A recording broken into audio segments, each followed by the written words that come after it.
আসসালামু আলাইকুম। কিছুক্ষণ আগে আমি আপনার এই কাপটা দিয়ে গরম দুধ খাইতেছিলাম। তো এই যে এই কাপটার ভিতরে দেখেন কিছু ডিজাইন দেখা যায়।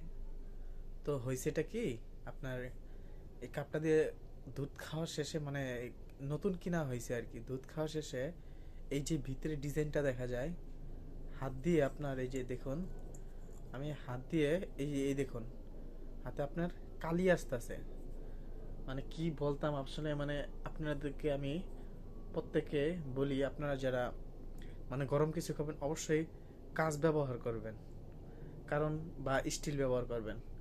আর এটার পিছনে যে নামটা আছে, আপনার নামটা হচ্ছে ইটা ইটালীয় আরএফএল কোম্পানির আর কি। সবাই আশা করি এই কোম্পানির বয়কট করবেন। এই দেখুন পিছনে আপনার মার্কার দিয়ে আপনার এই তাদের নামটা মুছে ফেলাইছে। মানে ভিতরে কি একটা অবস্থা দেখছেন, মানে আমাদেরকে প্লাস্টিক বিক্রি করতেছে কিন্তু অবশ্য কালি খাওয়াইতেছে। আপনার এই যে ডিজাইনটা করছে, ডিজাইনটা সম্পূর্ণ গরমে উঠা দিতেছে। মানে আমার কিরকম লাগতেছে আমি কি বলতাম, মানে এরকম পরিমাণ একটা গন্ধ, দুর্গন্ধ আসতেছে।